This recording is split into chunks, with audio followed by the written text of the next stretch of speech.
नमस्ते, मैं बुद्धिराज उपाध्याय आज एक वीडियो लेके आया हूँ आप सभी के समक्ष। आज का वीडियो बड़ा इंटरेस्टिंग होने वाला है।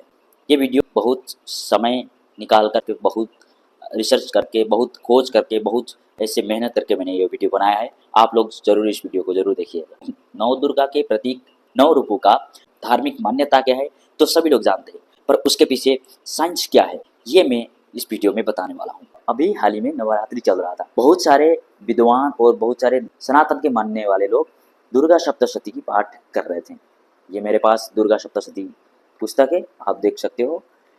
इस दुर्गा सप्तशती में बहुत सारे ऐसे चीज लिखा है, आज तक ऐसी बात किसी ने नहीं कही जो मैं इस दुर्गा सप्तशती से निकालकर आपको ये बात बताऊंगा, जो आज तक बड़े बड़े धर्माचार्य से लेकर बड़े बड़े विद्वान ने भी ये बात नहीं कही। मैं आज कहने वाला हूँ। यानी कि मैं क्या कहने वाला हूँ, मैं ये कहने वाला हूँ इस दुर्गा सप्तशती में इतनी साइंस छुपा है, इतना विज्ञान छुपा है, आप लोग सोच भी नहीं सकते हो। इसमें इतनी साइंस छुपा है, सटीक रूप से आपको मैं वर्णन करके यहीं से निकालकर आपको बताऊंगा। नवरात्र में नव दुर्गा के रूप में पूजा जाता है माता दुर्गा को। माता दुर्गा के स्वरूप को नव दुर्गा रूप में पूजा जाता है 9 दिन तक। यहाँ पे एक श्लोक के जरिए मैं कहना चाहता हूँ इस दुर्गा सप्तशती में क्या साइंस छुपा है, आपको मैं इस श्लोक के जरिए बताने जा रहा हूँ। यहाँ पे मैं आपको बताऊंगा देव्या कवचम में लिखा है, यहाँ पे 19 नंबर, पेज नंबर 19 और देव्या कवचम का पहला पेज, यानी कि यहाँ पे लिखा है प्रथमम शैलपुत्री च द्वितीयम ब्रह्मचारिणी तृतीयम चंद्रघंटेति पुष्पांडेति चतुर्थकम पंचमम स्कंदमादेति षष्ठम कात्यायनीति सप्तमम कालरात्रि महागौरीति अष्टमम नवम सिद्धिदात्री च नवदुर्गा प्रकीर्तिता। यानी कि यहाँ पे नवदुर्गा का वर्णन किया गया। शैलपुत्री माता से लेकर बाकी नवदुर्गा के बारे में यहाँ सारे वर्णन किया गया। मैं इसी दुर्गा सप्तशती से निकालकर मैं आप लोगों को इसका पीछे धार्मिक मान्यता क्या है और साइंस क्या है यहाँ मैं बताने वाला हूँ। तो चलिए शुरू करते हैं। शारदीय नवरात्रि का शैलपुत्री माता का प्रथम दिन होता है। प्रथम दिन में माता शैलपुत्री को क्यों पूजा जाता है, धार्मिक मान्यता क्या है पहले, और उसके बाद हम जानते हैं शैलपुत्री माता को पूजने का पीछे साइंस क्या है, विज्ञान क्या है, हम इस वीडियो के जरिए जानते हैं। धार्मिक मान्यता के अनुसार माँ शैलपुत्री पर्वतराज, हिमालय पर्वतराज की पुत्री और माता पार्वती का स्वरूप अवतार कहा जाता है। इनकी पूजा से जीवन में धैर्यता, स्थिरता और शक्ति की प्राप्ति होती है। नवरात्रि का प्रथम दिन माता शैलपुत्री की उपासना पूजा इसलिए किया जाता है कि उनका पूजा करने से मानसिक संतुलन स्थिर रहता है और शक्ति, हमें आत्मविश्वास और आत्मबल प्राप्ति होती है। और रोगों से बचने के लिए माता शैलपुत्री का पूजा होती है, पूजा करते और माता शैलपुत्री प्रसन्न होकर शक्ति प्रदान करती हैं, ऐसा धार्मिक मान्यता के अनुसार कहा जाता है। अब हम जानते हैं वैज्ञानिक दृष्टिकोण से साइंस क्या है, इसके पीछे माता शैलपुत्री के पीछे साइंस क्या है। चलिए हम जानते हैं। वैज्ञानिक दृष्टिकोण से भी अगर देखा जाए तो क्या होता है, ये मात्रा कोई धार्मिक दृष्टिकोण से संयोग न होकर बल्कि वैज्ञानिक दृष्टिकोण से भी देखा जाए तो हिमालय का जिक्र आता है। यही समय हिमालय का जिक्र क्यों आता है, अभी शरद ऋतु चला हुआ होता है, इसलिए इसको शारदीय नवरात्रि भी कहा जाता है। इस ऋतु में क्या होता है, नवदुर्गा का पूजा करने से क्या होता है, क्या मतलब होता है, उसके पीछे साइंस क्या है।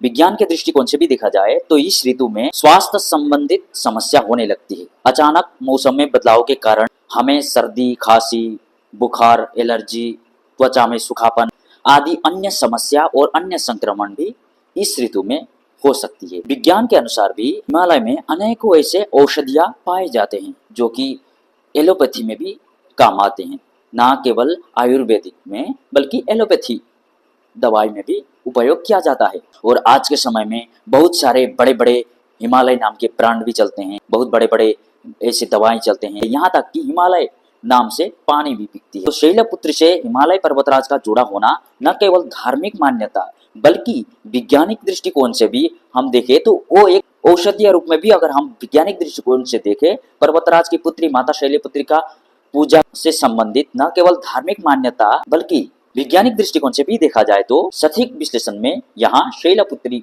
माता का पूजा करना खरा उतरता दिखता है। अब आते हैं दूसरे नंबर पर, यानी कि माता ब्रह्मचारिणी के बारे में। धार्मिक मान्यता के अनुसार ब्रह्मचारिणी दुर्गा के दूसरे रूप में मानी जाती है। इन्हें तपस्या, योग, ध्यान, वैराग्य, सिद्धि, ब्रह्म ज्ञान की माता के रूप में पूजा जाता है, माना जाता है। इनकी पूजा करने से सुख, शांति और यानी ज्ञान की प्राप्ति होती है, ऐसा मान्यता है। अब आते हैं वैज्ञानिक दृष्टिकोण से माता ब्रह्मचारिणी क्या महत्व रखती है, चलिए इस बारे में बात करते हैं। अब आता है माता ब्रह्मचारिणी के हाथ में जो कमंडल है, वो कमंडल से साइंस से क्या संबंध है। माता ब्रह्मचारिणी के हाथ में जो कमंडल है, वो कमंडल तांबे का होता है। तांबे में साइंस के हिसाब में तांबे में एंटी बैक्टीरियल गुण होते हैं। तांबे में प्राकृतिक रूप से जीवाणु नाशक, बैक्टीरिया किलिंग गुण होते हैं। तांबे में रखा पानी पीने से पाचन तंत्र, एसिडिटी, कब्ज आदि से राहत मिल सकती है। और तो और रोजाना अगर आप पानी पियोगे तांबे में रखा हुआ, आपका मोटापा भी कम हो सकती है। और आज भी बड़े बड़े साइंटिस्ट भी आपको बताते हैं कि आरओ में तांबे यानी कि कॉपर है। अब आते हैं हम नवदुर्गा का तीसरा स्वरूप माता चंद्रघंटा का। धार्मिक मान्यता के अनुसार माता चंद्रघंटा नाम में घंटा का उल्लेख है, जो घंटियों से जुड़ा हुआ है। धार्मिक मान्यता के अनुसार घंटियों का ध्वनि नकारात्मक ऊर्जाओं को नष्ट करती है और वातावरण को शुद्ध रखती है। इसलिए हमारे धार्मिक अनुष्ठान, पूजा आदि में घंटी व शंखा या आदि बहुत सारे ऐसे वाद्य यंत्र बजाने का प्रावधान है। घंटी व शंख बजाने का मुख्य उद्देश्य अपने आसपास के वातावरण को शुद्ध करना होता है। और इसके पीछे वैज्ञानिक दृष्टिकोण से हम देखते हैं, इसके पीछे साइंस क्या है। विज्ञान के अनुसार एक शोध में पाया गया है, national institute of neuroscience Mumbai के एक अध्ययन में पाया गया कि घंटी की ध्वनि सुनने से कोर्टिसोल हार्मोन का स्तर कम होता है, जो कि वो कोर्टिसोल हार्मोन कम होने से जो हमारे मस्तिष्क का तनाव और स्तर को नियमित स्वचालित रूप से शांत करने में मदद करता है। अब आते हैं चौथे दिन में पूजने वाली माता यानी कि कुष्मांडा माता। धार्मिक मान्यता के अनुसार जब इस ब्रह्मांड में कुछ भी नहीं था, पूरा ये ब्रह्मांड पूरा अंधकार था, तब माता कुष्मांडा ने अपने दिव्य मुस्कान से निराकार से आकार रूप लेकर और ये ब्रह्मांड का रचना किया। और तभी माता कुष्मांडा को सृष्टि रचना करने वाली देवी के रूप में माना जाता है और पूजा जाता है। उनका नाम कुष्मांडा है।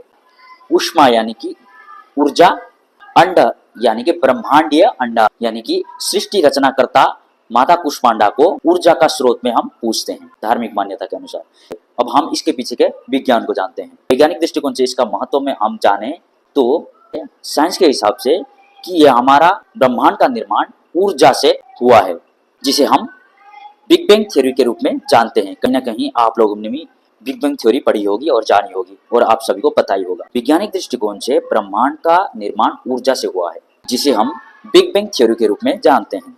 यह ऊर्जा धीरे धीरे विस्तार पाकर पदार्थ, अन्य जीव का रूप लेती है और देवी कुष्मांडा को भी इसी ऊर्जा का प्रतीक माना जाता है, क्योंकि देवी कुष्मांडा ने निराकार से आकार रूप लेकर धीरे धीरे सारे ब्रह्मांड, नक्षत्र, तारे, वनस्पति, जीव आदि की रचना की। अब आते हैं नवरात्र का 5वां दिन की माता स्कंद माता के बारे में। धार्मिक मान्यता के अनुसार स्कंद माता को नवरात्रि के 5वें दिन में पूजा जाता है और वो पंचम दिन की देवी मानी जाती है। और स्कंद माता के 4 भुजाएं हुआ करते हैं, जो चारों दिशाओं का प्रतिनिधित्व करता है, जो सनत कुमार को गोद में लेके बैठी होती है और उनके हाथ में कमल और मुद्रा की स्थिति में होती है। अब हम इसको वैज्ञानिक रूप से देखते हैं कि स्कंद माता का वैज्ञानिक दृष्टिकोण से क्या महत्व है। वैज्ञानिक दृष्टिकोण से देखा जाए तो माता के हाथ में कमल का फूल होता है, तो कमल के फूल लेके वो बैठी होती है। उन कमल का फूल का महत्व वैज्ञानिक दृष्टिकोण से भी देखा जाए तो बहुत महत्व रखता है।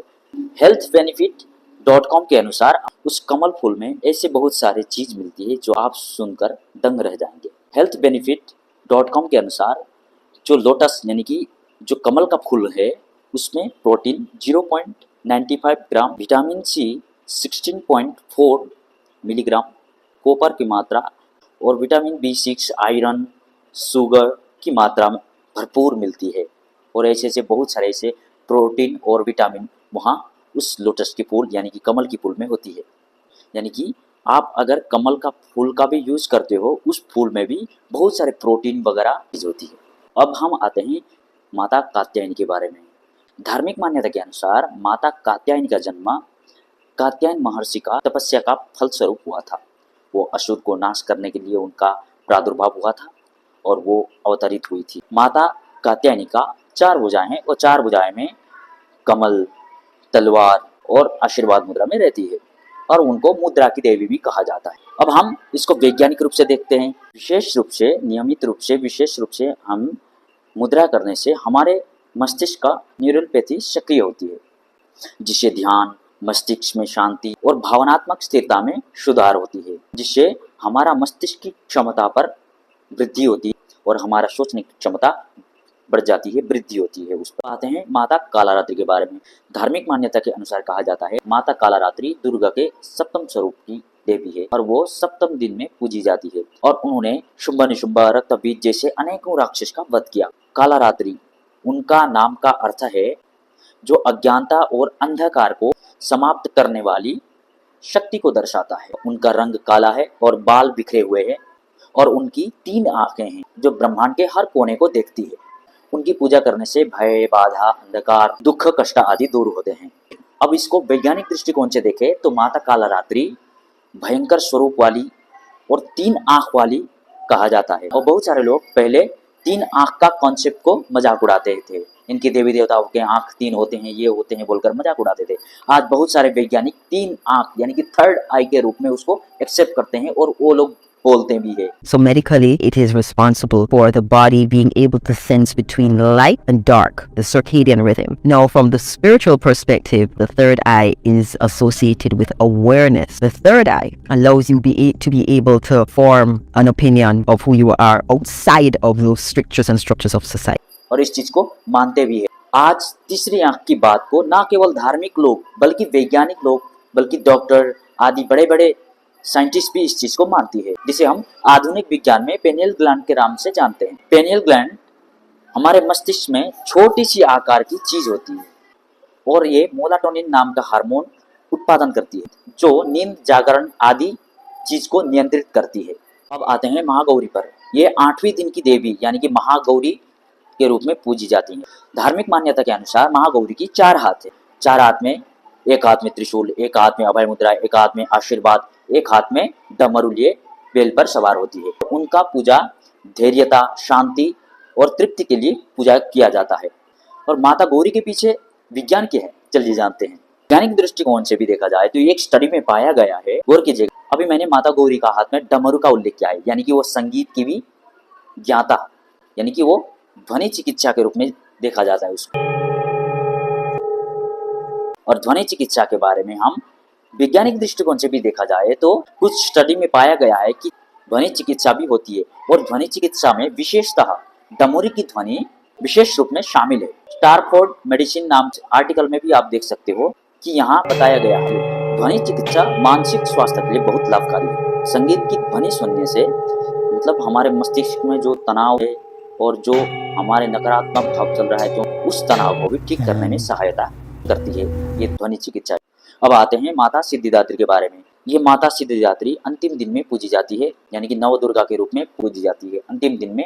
धार्मिक मान्यता के अनुसार माता सिद्धिदात्री सभी सिद्धियों की प्रदान करता यानी कि प्रदान करने वाली देवी मानी जाती है, इसलिए इनको सिद्धिदात्री नाम से बोला जाता है। और अंतिम दिन में सारे नव दुर्गा का एक समान सिद्धिदात्री के रूप में पूजा किया जाता है और विशेष रूप से उस दिन हवन किया जाता है। अब हम इसके पीछे का साइंस जानते हैं, इसका पीछे का विज्ञान जानते हैं। अभी हमने जाना विशेष रूप से अंतिम दिन में हवन होते हैं।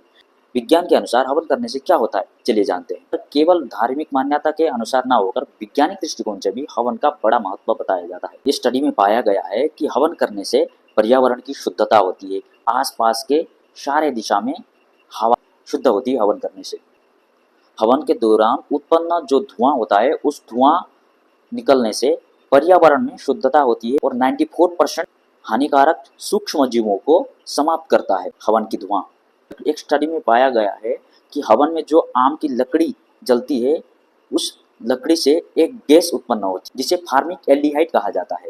यह गैस हानिकारक रोगाणु और बैक्टीरिया को मारने का क्षमता रखती है। एक कोरियस्पोर्ट एक वेबसाइट के अनुसार आप इस आर्टिकल में देख सकते हो, एक स्टडी में पाया गया है कि हवन की जो धुआं होती है उस धुआं को केवल मनुष्य जीवों के लिए ही नहीं बल्कि पेड़ पौधों के लिए भी बहुत अच्छा माना गया है। हवन की उत्पन्न हुई धुआं टाइफाइड के बैक्टीरिया को भी मारने की क्षमता रखती है और समाप्त करती है। यह हमारा नवरात्र पर्व न केवल धार्मिक मान्यता बल्कि वैज्ञानिक दृष्टिकोण से भी आप देखोगे ये सटीक पूरा साइंटिफिक यहाँ दिखने को मिलता है। उस पूजा करने के पीछे सारे साइंटिफिक एविडेंस यहाँ आपके सामने मैंने प्रस्तुत किया। आप सभी सपोर्ट कीजिए। मिलते हैं अगली वीडियो पे। नमस्कार, जय माता दी।